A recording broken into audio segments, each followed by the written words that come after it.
Assalamualaikum warahmatullahi wabarakatuh. Kita lanjutkan ya untuk evolusi ini, yaitu kita lanjutkan dengan faktor yang mempengaruhi terhadap evolusi. Yang kita lihat adalah yang mempengaruhi evolusi pada hukum Hardy-Weinberg yang menyatakan frekuensi alel atau gen dalam populasi dapat tetap stabil dan tetap berada dalam keseimbangan dari satu generasi ke generasi dengan syarat: satu, jumlah populasi besar. Kemudian yang kedua, perkawinan secara acak atau random. Yang ketiga, tidak terjadi mutasi maju atau balik. 4, tidak ada seleksi.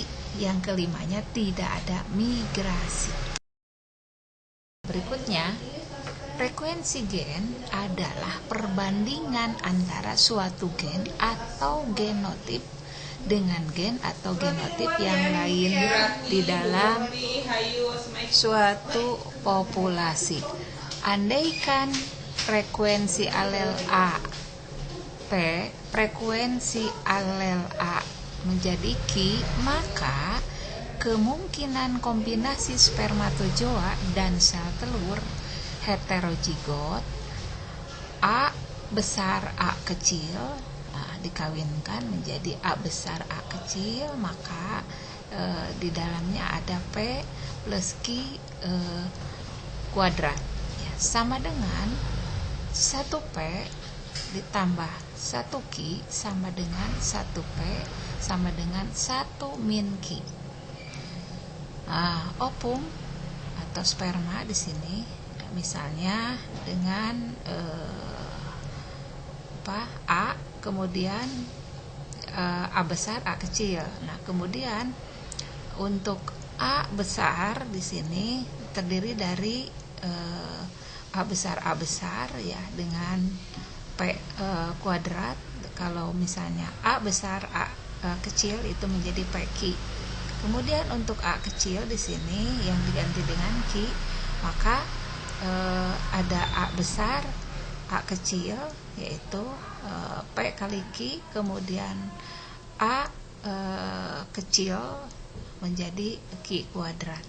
Nah, jumlahnya adalah P kuadrat dalam arti A besar ditambah dengan 2PQ, A besar A kecil ditambah dengan Q kuadrat yaitu A kecil.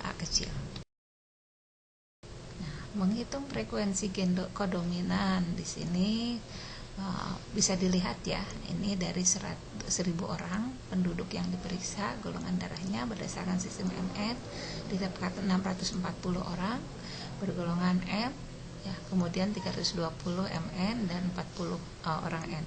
Nah, berapakah frekuensi alel LM dan LN dan populasi itu? Nah, misalnya P merupakan frekuensi untuk alel LM, Q kemudian frekuensi untuk alel LN. Nah, menurut hukum Hardy-Weinberg yaitu terlihat seperti ini. Nah, kalian bisa baca sendiri ya. Itu diantaranya adalah, jadi frekuensi alel LM adalah P sama dengan 0,8 dan frekuensi alel LNQ sama dengan 0,2. Kemudian, faktor yang menyebabkan terjadinya perubahan keseimbangan frekuensi gen diantaranya adalah perkawinan tak acak ya. Nah, tidak ada perkawinan yang benar-benar acak ya, umumnya dipengaruhi faktor pilihan. Yang kedua adalah migrasi. Jadi individu yang meninggalkan populasi akan membawa alel keluar ya. Individu yang masuk ke dalam populasi akan membawa alel.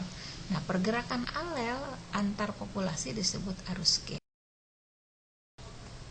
Nah, kemudian berikutnya ada hanyutan genetik ya. Perubahan frekuensi alel akibat adanya populasi kecil yang memisah dari populasi besar.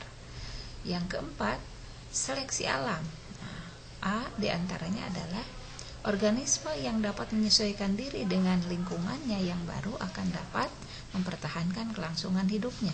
B, organisme yang tidak dapat menyesuaikan diri dengan lingkungannya baru akan mati atau pindah ke daerah lain yang tidak mengalami perubahan lingkungan. Itu saja yang bisa sampaikan kali ini. Wabillahi taufiq wal hidayah. Wassalamualaikum warahmatullahi wabarakatuh.